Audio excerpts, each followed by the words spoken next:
everybody, welcome back to my channel and welcome to what I guess is a new chapter.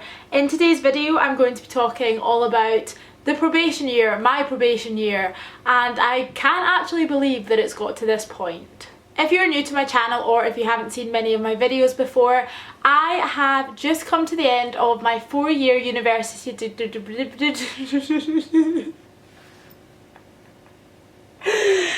I can't speak. What I tried to say there is I have just come to the end of my 4-year university degree in primary education, and that means that I now go on to my probation year after the summer, which is crazy. I started this YouTube channel before I even moved to university, kind of before I even knew what I wanted to do with my life, and now it's got to this stage. So I'm just, honestly, the last few months I've just kind of been all over the place and I don't really know what's going on. So just to kind of get into the swing of this whole probation year thing, I thought I would do a whole video dedicated to it. I asked for questions over on Instagram and you guys definitely came through. Now what I've done this time is I've actually written out the questions on a sheet of paper because there were a lot of them and there were also quite a few that overlapped as well. So I've tried to structure them into the kind of most coherent order so this video isn't hours and hours long and I actually cover the majority of what's been asked. So with the videos I've split it up into the kind of more practical side and probation years in general, and then kind of the questions that relate to me and my probation year kind of more personally. And then at the end of this video we're going to find out where I'm going to be for my probation year next year. At this current moment in time, as I'm filming this, I have no idea where I'm going to be for my probation year. I will talk about the process a little bit more as we go through this video, but as soon as I get word that I know where I'm going for my probation year, I'm turning on my camera before I do anything else so that I can film it and you guys can see where I'm going to be spending the next at least year of my life. So without further ado, I'm going to stop talking, I'm going to get into it because I have a feeling this video is going to be very long. And I feel like the best place to start is what can fully qualified teachers do that probationers can't? Now effectively what a probationer is somebody in their first year of teaching after coming out of university. So basically the way that it works here in Scotland, I cannot talk for the rest of the UK, let alone the rest of the world, but how it works here is you go to university, you do your 4-year degree, and at the end of that 4 years you have officially graduated. You have your university transcript and you're ready to enter into a school. Now that first year that you're teaching is known as your probation year, and it is during that time that you become a teacher in a school. You have your own class, it's not as if you're sitting in with different teachers, it's not like a placement, it is your class and you are the class teacher. But it basically just means that you still have that little watchful eye over you. You'll continue to do observations and have different meetings here and there about your experience, and then once you come to the end of your probation year, that's when you become a fully qualified teacher. So for this next year of my life I will be in class, I will be provisionally registered with the General Teaching Council for Scotland, and then hopefully after the end of that first year I will become a fully qualified teacher. And the next question here is, do you get to choose where you go on your placement, or is it luck of the draw? Do you get to pick what school you go to? And the answer to that is no, not particularly. The way that it works is you sign up through the General Teaching Council for Scotland and you then have the choice of choosing your top 5 local authorities or what is called ticking the box. Now me personally, I chose my top 5 local authorities, so there are something like 32 local authorities in Scotland or something like that. You pick your top 5 that you want to go to, you put them in order, but there is no guarantee that you will get your 1, 2, 3, 4, you just kind of get put at any one of those 5. Hopefully you're first, but you know, that doesn't always work out that way. Or on the other hand, if you don't want to pick your top 5, if you're not too fussed, you can tick the box, which is basically just a little box on the form that says, I don't mind where I go, you can send me anywhere. And I know a lot of people that have done that. I very heavily contemplated it because I was like, do you know what, I've already moved out for uni, I don't really mind where I'm going to be next year, but I kind of thought, do you know what, I'd rather have some sort of control rather than none at all. So the short answer, no, you don't get to choose where you go. It is, I think, an entirely automated system. You will first get told which local authority you're going to be in, and then from there you get told which school you're going to be in and then which class. My next question here is, do you find out what school you're going to be in before summer so that you can meet the pupils? Now ordinarily, yes, you find out which school you're going to be in before summer. Whether you meet the pupils or not is kind of up to the discretion of the school. It's normally around mid-May that you find out where you're going to be placed, but due to coronavirus, COVID-19 doing its thing, you know, getting all up in everyone's business, we were kind of unsure if that was going to change, if we were going to be a little bit delayed in finding out where we were going to be. For a while it was kind of up in the air as to whether we'd have a probation year or not. But as it stands currently, I think that we are still going to find out around the same time. So hopefully in the next few days / weeks, I'll find out where I'm going to be next year. And at the end of this video, that will have happened already. Like, I'm not going to upload this video until I know where I'm going. So it's just so weird, like I'm filming this and I have no idea. But yes, we should find out where we are going before summer. The school will then get in contact with us and we can kind of go in, set up our classroom, things like that. And I'm pretty sure right now with the current climate, we will not be able to meet any of our pupils before next year just because, you know, there's no kids at school right now. But yeah, Corona's just really come in and flipped everything on its head, so it's very much playing it by ear right now, but it's fine, it'll all work out in the end. And my last kind of practical question here is, do you have an NQT mentor, and if so, how does it work? So as I mentioned at the start of this video, NQT is a newly qualified teacher, and yes, to the best of my knowledge, when you go out into a school, you get assigned your mentor.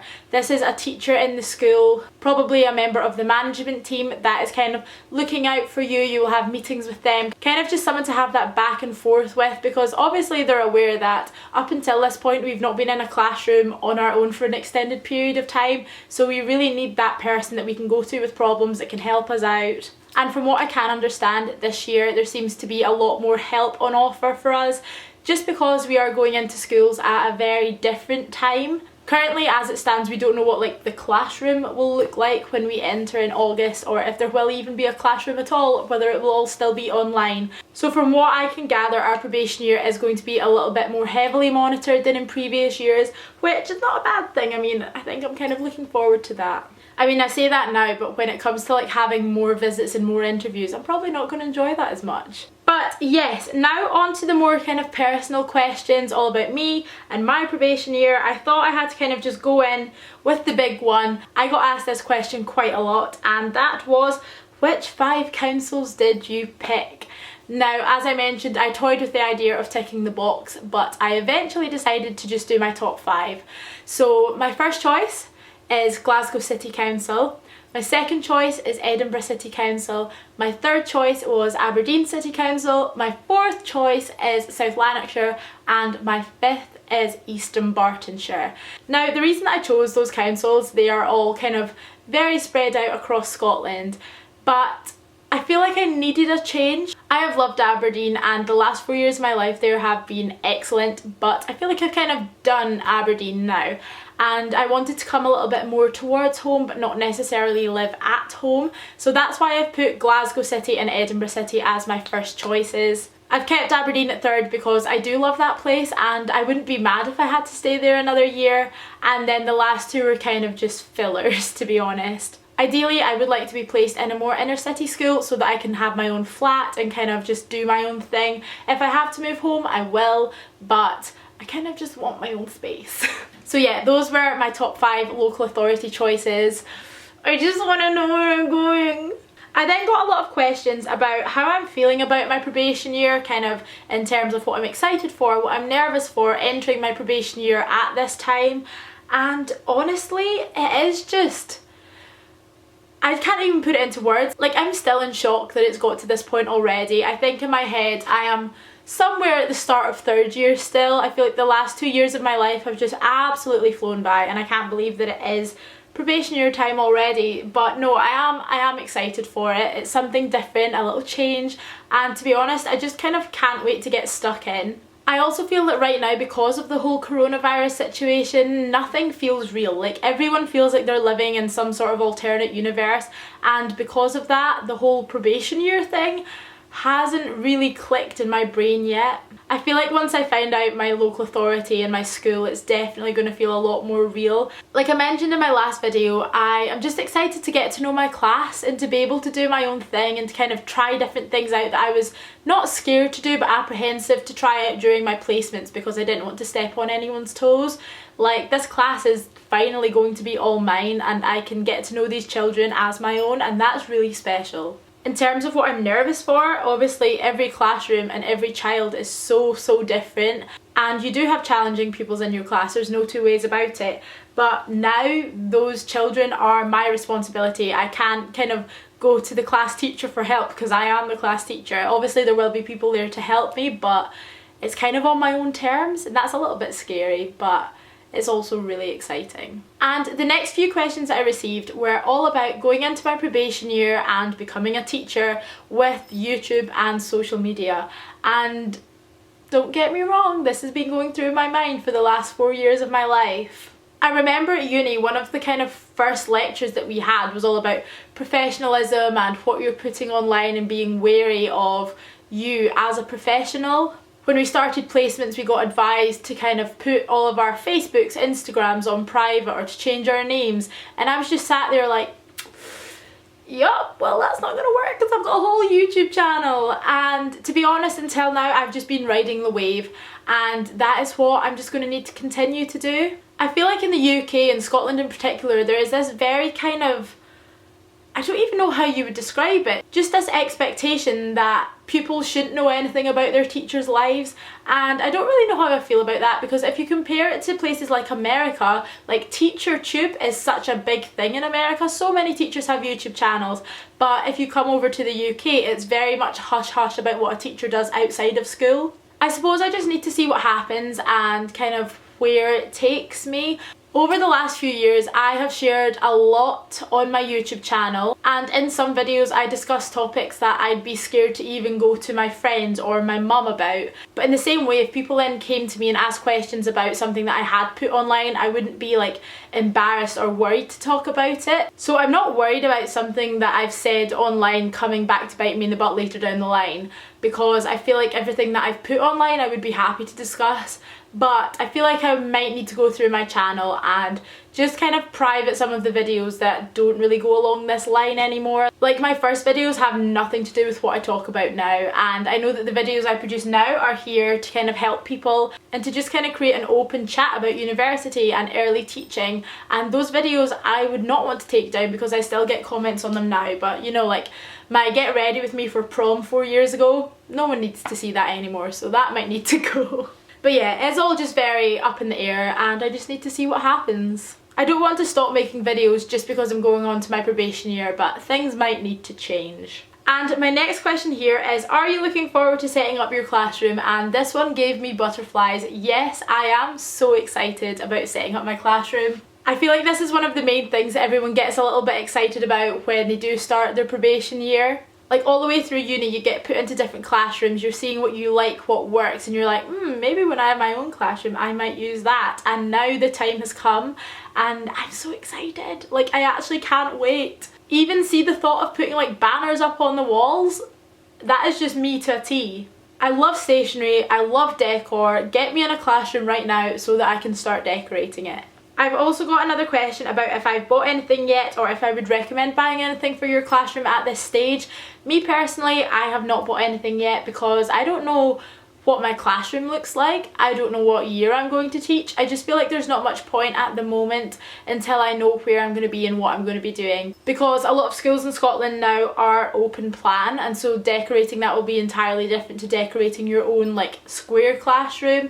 A lot of the new builds are set out in an entirely different way, which means that you can't decorate certain walls or you need to decorate them in a certain way. Different schools have preferences about how they like their seating plans to be done. If I'm in early years, that classroom's going to be entirely different to if I'm teaching a primary 6 or 7. So for me personally, no, I haven't started buying anything yet. Maybe once I find out where I'm going to be and what I'm going to be doing, then I will, but for now, no. And I'd probably recommend, just from personal preference, that you kind of hang off just now. It says in the question that you're in 3rd year at uni, so I'd wait until you at least have a better idea of where you're going to be, because you don't want to be left with this pile of stuff and nowhere to put it. My next question here is looking forward a little bit. It says, do you see yourself taking a break after your probation year? And at this specific moment in time, yes, maybe. I feel like my plan had always been go to uni straight from school, because I always had a feeling that if I took a gap year I would never come back. So I was like, do you know what, Holly, go to uni, get your degree, get it done, and then you can do what you want. And that has been in the back of my head for the last 4 years. I've always thought, do uni, do your probation year, and then you can kind of disappear off and see the world for a while. And as it stands currently, I'd say that is still my plan. I haven't done the whole gap year thing. I haven't seen nearly as much as the world as I want to see, and something that I'd love to do is international teaching, and I feel like now, well, in a year's time, that is the time to do it, when I am still young. I don't have anything tying me to Scotland. Like, I love Scotland. I want to come back and live here in the long term, but I want to go and see the world, and I feel like your 20s is the time to do that. But obviously I don't really know the ins and outs of doing that. I don't really know what happens if you do your probation year and then disappear. Like, is it then going to be really, really difficult for me getting a job coming back? That's something that I need to look into. I need to talk to people about it and get that plan kind of more solidified in my mind before I make any decisions. And the final question that I have here, I thought this would be a kind of good place to leave it, is what year/stage are you hoping for? And this is something that I kind of briefly spoke about in my latest Q&A, but I don't know. Like, I've always been so set on older years, but my last placement was a primary one and I absolutely loved it. I feel like that would be a really lovely stage to have as your first class, but I honestly couldn't say right now. I do still have this idea in my mind of my upper stages classroom and what I'd want to do with them, and I feel like because I didn't really get the chance to do that while I was on my placements during university, I'd love to have the chance to do it now, but we just need to wait and see. And with that comes the end of these questions and this part of the video. Now you are going to find out the moment that we have all been waiting for. What I'm going to do is I'm going to stop filming here, and as soon as I get that email to say that I know which local authority I'm going to be teaching in, I will pick up my camera and I will film the entire process. So yeah, this is actually giving me butterflies. Ah! Right, okay. Okay guys, we are thinking that today is finally going to be the day.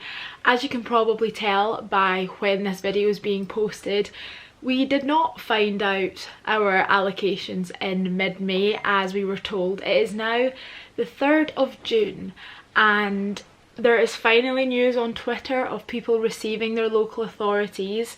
There have been some people that have received emails from their local authorities before getting them from the General Teaching Council. There have been people that have now got phone calls from their local authorities but haven't had any update from the GTCS.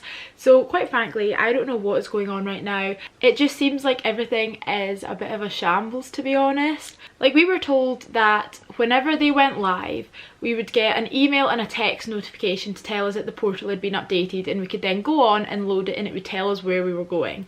But that has not happened. There are people that are getting the text but the portal isn't working for them. There are people that haven't received texts and have instead got emails from the local authority rather than the General Teaching Council.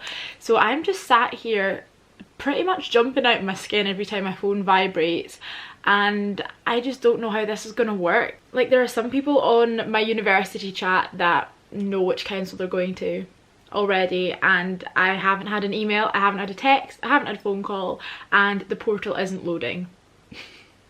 Nothing is ever straightforward. I just want to know. It's got to the point that the website is now just saying service unavailable. This is so stressful. Okay, I finally have the view allocation tab, but I highly doubt it's gonna work. Like, why is this such an issue right now? The button's not even working. Oh my god. You have been allocated Glasgow City Council! Yes! She's coming back down. Let's hope that doesn't change, because I don't trust that. Like, I really don't trust it. Hello! Me here. I've had no emails, no texts. and I've just refreshed it and that's come up. I really don't trust it though. This has been so messed up that I'm like on edge. Mine's just showed up on Portal without an email or a text. Mine's just done that too. Same! I'm going to Glasgow! How are you feeling about that? Oh, that's great news, Holes. I'm going on Rightmove. I'm gonna look for a flat. I'm getting out of here, baby. Winnie, you can come and stay in Glasgow with me. And there we have it. That is it, guys. I am going to Glasgow. And there we have it. That is it for this video. I really hope that you guys enjoyed it. It was a biggie. We spoke a lot, but I feel like it's definitely one that was needed to mark the kind of new chapter of my life and also kind of this YouTube channel as well. If you guys did enjoy it, please give it a thumbs up, and if you are not subscribed to my channel, please do. I'm going to head off now, so thank you guys for watching, and I'll see you again very soon in another video. Goodbye.